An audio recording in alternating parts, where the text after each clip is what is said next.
أعظم النكاح بركة أيسره مؤونة أو كما قال النبي صلی اللہ علیہ وسلم صدق اللہ العظیم۔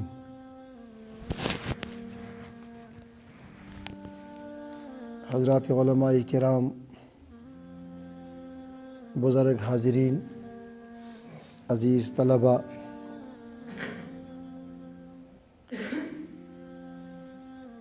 الحمدللہ ماہ رمضان کے اس بابرکت اور مقدس مہینے میں ہم لوگ ایک خیر اور دین کی محفل میں شریک ہونے کی سعادت حاصل کر رہے ہیں۔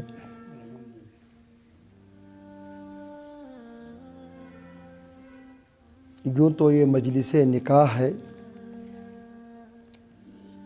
لیکن جناب رسول اکرم صلی اللہ علیہ وسلم کی بیان کردہ تفصیلات کے مطابق یہ عبادت کی مجلس ہے، اسی لیے آپ نے پسند فرمایا کہ نکاح مسجد میں پڑھا جائے، اور ہم سب جانتے ہیں مسجد میں وہی کام کیا جاتا ہے جو عبادت ہو۔ دنیاوی کام مسجد میں کرنا منع ہے۔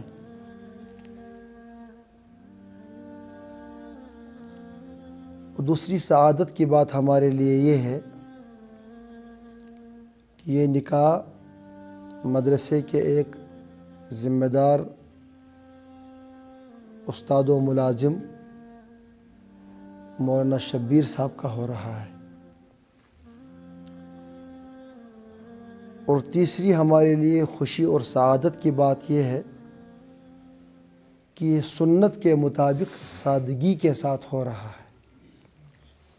حدیث میں آتا ہے، جناب رسول اکرم صلی اللہ علیہ وسلم کا ارشاد ہے، اعظم النکاح برکۃ ایسرہ مؤونہ، سب سے باعظمت اور برکت والا نکاح وہ ہے جس میں خرچہ سب سے کم ہو، آسان جو ہو۔ یہ نکاح مسجد میں ہو رہا ہے، عالم دین کا ہو رہا ہے، رمضان المبارک کے مہینے میں ہو رہا ہے، اور سادہ اور آسان ہو رہا ہے۔ ہم یہ سمجھتے ہیں کہ کئی خیر کی چیزیں اس نکاح میں جمع ہو گئی۔ نکاح کی مجلسیں تو یہاں گھر گھر میں ہوتی ہیں، لیکن نہ وہ سنت کے مطابق ہوتی ہیں، نہ وہ نکاح آسان ہوتے ہیں، اور نہ ہی وہ نکاح اکثر و بیشتر مساجد میں ہوتے ہیں۔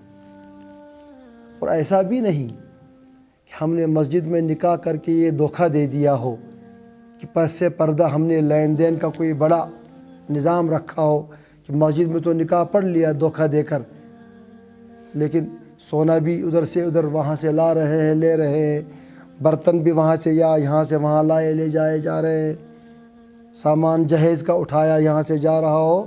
الحمدللہ ان سب رسومات سے پاک ہے نا، تو سب خیر کی چیزیں اس نکاح میں ہیں، اور تمام شر کی چیزوں سے یہ محفوظ و معصوم نکاح ہو رہا ہے۔ اس لیے ہمیں یقین ہے اس بات کا کہ یہ انشاءاللہ برکتوں والا خیر اور سعادت مند نکاح ہوگا۔ اور ایک خوبی اس میں اور ہے، جس بچی سے نکاح ہو رہا ہے چونکہ وہ بھی بیوہ ہے ایک، یعنی اس کے شوہر کا انتقال ہوا ہے، اس لحاظ سے یہ سنت سے مل گیا۔ جناب رسول اکرم صلی اللہ علیہ وسلم کے ساتھ آپ کا پہلا نکاح جو ہوا 25 سال کی عمر میں حضرت خدیجہ الکبریٰ رضی اللہ عنہا کے ساتھ، جن کی عمر 40 سال تھی، جو 2 شوہروں سے بیوہ ہو چکی تھی۔ اس لیے اس میں خیر ہی خیر ہے۔ اور حدیث میں آتا ہے، آپ علیہ السلام کا ارشاد ہے، آپ نے فرمایا اللہ تعالیٰ جب کسی کے ساتھ خیر اور بھلائی کا ارادہ کرتا ہے تو اسے دین کی سمجھ عطا فرماتا ہے، دین کی سمجھ عطا ہونے کا مطلب یہ ہے کہ وہ کام دین کی روشنی میں ہی انجام دیتا ہے۔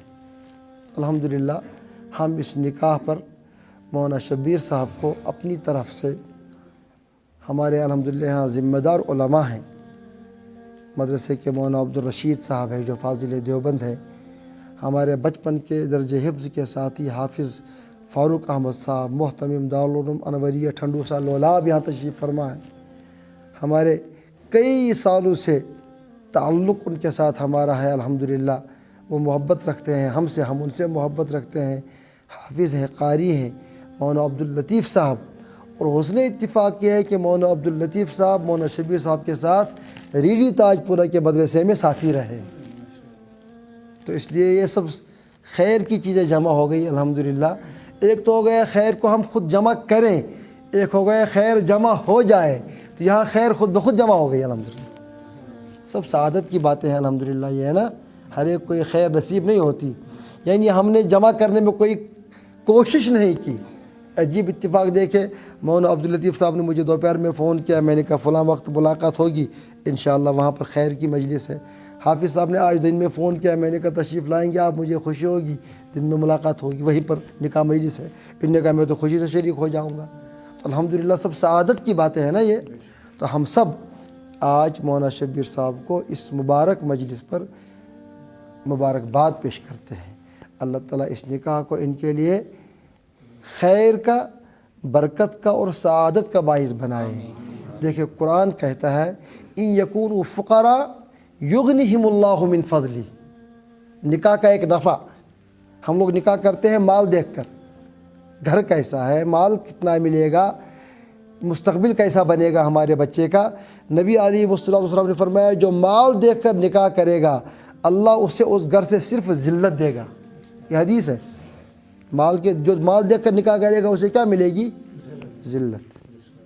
اور قرآن کہتا ہے اگر تم نے نکاح کیا، تم کمزور تھے، تمہارے پاس سرمایہ نہیں تھا، تم نے سرمایہ کی لالچ میں نکاح نہیں کیا، یغنہم اللہ من فضلی، اللہ تم کو اس نکاح کی برکت سے کس سے نوازے گا؟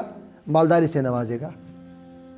تو انشاءاللہ ہم امید رکھیں گے انشاءاللہ یہ نکاح ان دونوں کے لیے، ان کے لیے بھی، ان کی اہلیہ کے لیے بھی سعادت کا، رحمت کا، برکت کا اور مال ملنے کا ذریعہ بنے گا انشاءاللہ۔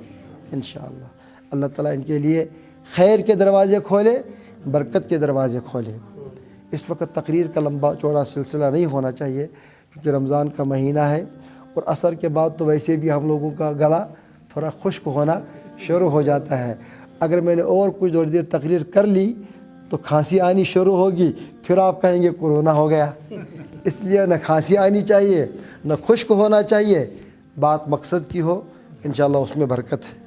ٹھیک ہے، اور بھی الحمدللہ مولانا شبیر صاحب کے بھائی حافظ مجاز صاحب یہاں پر امام و خطیب حافظ ہیں، اور بھی الحمدللہ ہمارے حافظ صاحب ہیں، حافظ انعام الحق صاحب، دیکھیے کتنا مبارک نام ہے، حافظ عاقب صاحب بھی یہ علماء جمع ہو رہے ہیں، یہ ہمارے محترم حاجی محمد اشرف صاحب ہیں، ذمہ دار یہاں کے سب، دوست رفیق صاحب ہیں، غلام حسن صاحب ہمسایہ ہیں، سبھی اللہ تعالیٰ ان سب کو اپنی رحمتوں سے نوازے، اور اس نکاح پر جو اللہ کی رحمت نازل ہو رہی ہے ہم سب کو اس رحمت کا امیدوار بنا دے اور ہم سب کو اس میں حصہ ملے۔ تو ہم نکاح پڑھیں گے انشاءاللہ، مولانا شبیر صاحب کا نکاح پڑھیں گے نکاح نامہ گوش میں، تاکہ میں الحمدللہ نکاح نامہ تو